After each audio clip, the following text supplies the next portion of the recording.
so this first convoy has left the besieged city? Yeah, Madeline, that's right. The city of Mariupol in Ukraine's southeast has been the scene of the worst humanitarian crisis in that war, and that's saying a lot.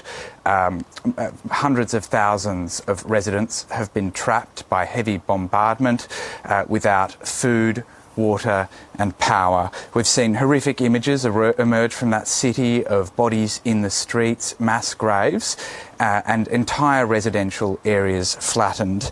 And officials say as many as 2,500 residents have been killed in heavy bombing so far.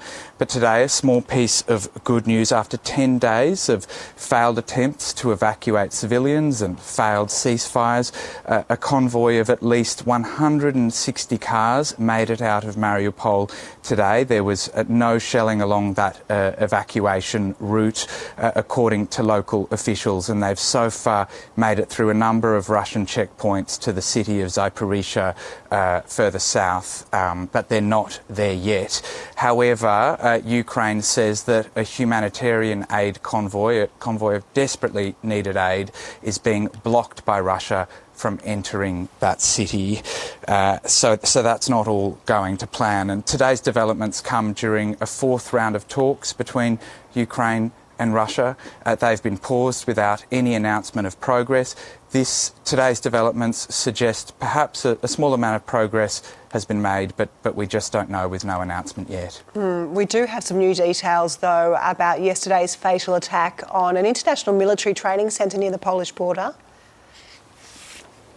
Yes, that's right. And Ukraine is in mourning for 35 soldiers and new recruits who were killed at that military base in Ukraine's west today, just around 20 kilometres from Poland's border. That attack sent shockwaves through NATO countries, both because it was so close to Poland's border and Poland being a NATO state, and any misfire could have gone into Poland itself. And of course, that was a facility where NATO troops had for many years been training Ukrainian soldiers. We attended a funeral today of one of those killed, a 22-year-old lieutenant named Volodymyr Dutsenko. He was training soldiers at that base, and he died when his living facilities collapsed. It was a sombre scene, his mother wailing and young soldiers just like him carrying his coffin.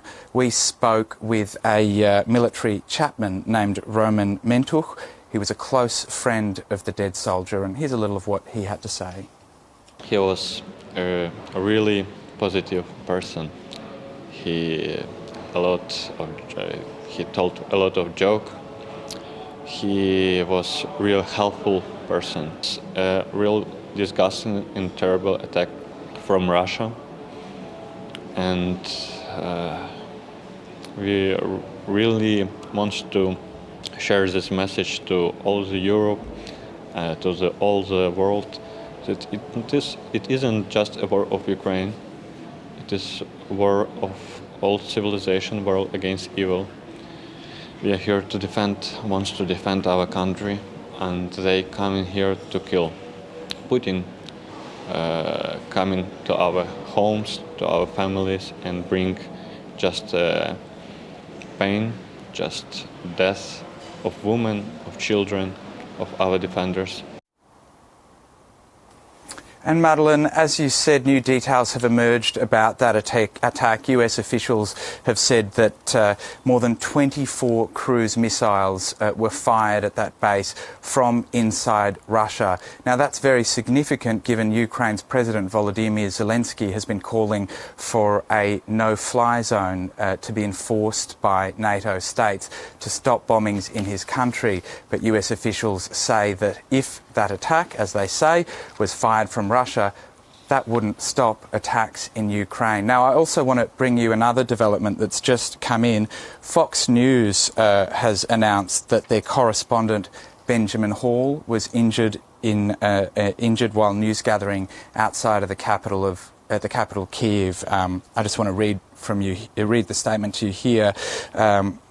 They say we have a minimal level of details right now, but Ben is hospitalised and our teams on the ground are working to gather additional information as the situation quickly unfolds. Now, this comes just a day after an American journalist, Ben Reno, was shot and killed when Russian forces opened fire on his vehicle just outside of Kiev in the town of Irpin, near the capital, and of course after several other attacks on journalists and media in this short war so far. Madeline?